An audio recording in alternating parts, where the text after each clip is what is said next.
Now, something we have been discussing all morning here on Sunrise are these calls for the morning after pill to be made available to buy directly from pharmacy shelves. Well, joining us now to debate the topic is the Chief Executive of the British Pregnancy Advisory Service, Ann Furedi, and also we're speaking to Hubert from Christian Concern. Thanks very much indeed for being with us on Sunrise today. Ann, if I can turn to you first, why would you like to see these changes? Well, the morning after pill is a real opportunity for women to take a second chance to prevent a pregnancy if her contraceptions let her down. And there seems to be absolutely no reason for women to be caused to really make a walk of shame, to have a discussion with a pharmacy, for the pharmacist to work out whether or not it's appropriate for her to use it. We think it should be on sale in pharmacies alongside the condoms, alongside the pregnancy tests, for women to be able to pick up without feeling that they're going to be judged by anyone. Aileen, it is an issue, isn't it, for women who go to the pharmacy for the morning after pill, that they do have to go through what can be an embarrassing, an awkward conversation with a pharmacist, which many women don't believe is necessary. Well, let's just look at what this conversation is. It's asking, are you over 16 years old, which I think is very important, especially if it's minors taking this pill, which is a strong pill. And questions like, what is your family medical history and what other medication are you on? I mean, these are very important when taking these kinds of drugs, which can cause adverse effects to women, especially developing young women. And actually, let's just look at what this pill is. This isn't just preventing pregnancy. This is also preventing implantation, which is when the sperm and the egg cell have already met and you've got a unique, whole, alive human being, and it's going to be prevented from implanting inside the womb. So it has abortifacient qualities, which many women aren't aware of. So it's not just preventing pregnancy, it is actually causing the end of a unique, whole human life. Anne, you're shaking your head. Well, I am. I'm shaking my head for two reasons. One is it is really important that everybody understands that, you know, this pill cannot cause an abortion. If you're already pregnant, it doesn't work. And the reason why I really make that point is because what we don't want is women trying to use this method to end an already established pregnancy. And the other thing is really on the risks.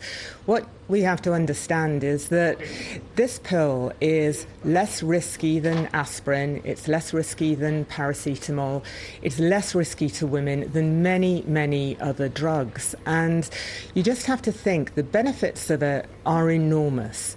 The benefits of it is that it can prevent a woman from having to go through all of the stuff that she has to deal with when she has a positive pregnancy test and she doesn't want to be pregnant. So let's just make it freely available. And let's be honest, if we don't want to make it available to women in the way that other drugs are, then be honest and say that it's for moral reasons. It's that we don't think that these young people should be having sex, because there is absolutely no other reason why it shouldn't be available, just like these other products. Aisling, it's an interesting point, isn't it? Would you say that your debate is coming from a moral point of view?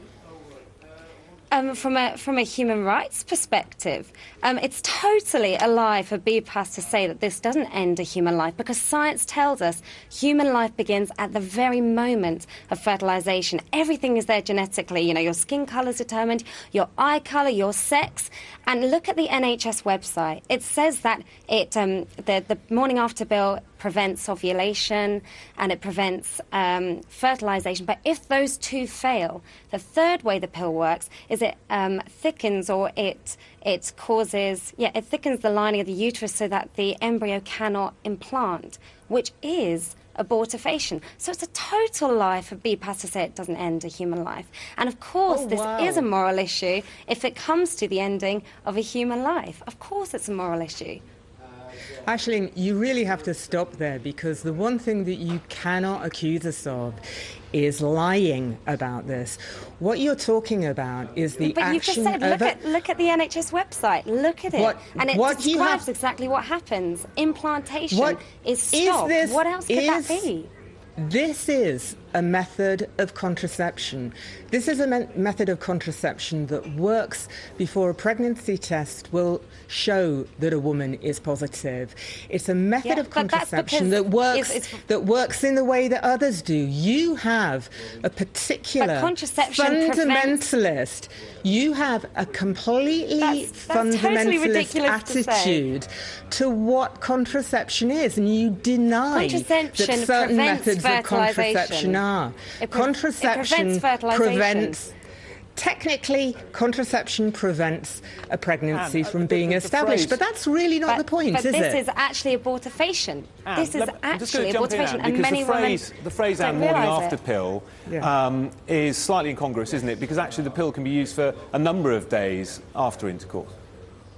It can. It can be used a number of days, but it's most effective the soonest that it's taken. But I really do have to come back to this point.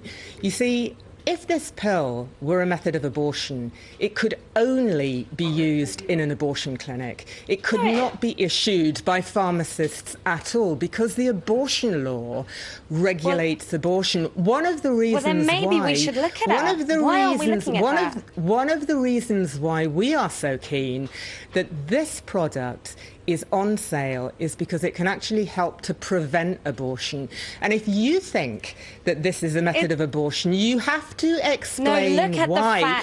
When you took this, you have to explain, Aisling, why when you took this to the High Court, it was thrown out by the judges because you and a small number of people have this perverse and very unscientific notion of what abortion is and what pregnancy is. Look at what the NHS website says. It says that it prevents implantation. Now, if your definition of human life is at the moment of implantation as opposed to fertilisation, that's your interpretation. But science tells us human life begins at that very moment of fertilisation. You just need time to develop into a more adult and mature version of yourself. So everything about your genetic code is determined at that moment. And this pill, the very fact that you can have it after you've had sex means that ovulation may have happened. And so if ovulation's already happened, it can cause an abortion. What other methods of contraception do you oppose? What other methods of contraception do you oppose? That's not related to this issue. It is related to this issue. To talk about the abortifacient factor of contraception. It's entirely related to this issue. And if you're calling politicians liars, if you're calling the Department of Health liars, what you're calling for is something that at the moment the law does not allow. And you can be as shrill as you like. But the point is that the law in this country says that this is a method of contraception, which is why, at the moment, you can get it from a pharmacist and why we're saying that you should be allowed to pick it up off the shelf. Ladies, it's as simple and straightforward as that. I feel that this is something you two are going to be debating for many weeks, many months ahead. But we really appreciate your time this morning and your views as well. Thank you very much for joining us. Chief Executive of the British Pregnancy Advisory Service, Ann Furedi, and also Aisling Hubert from Christian Concern. Thank you.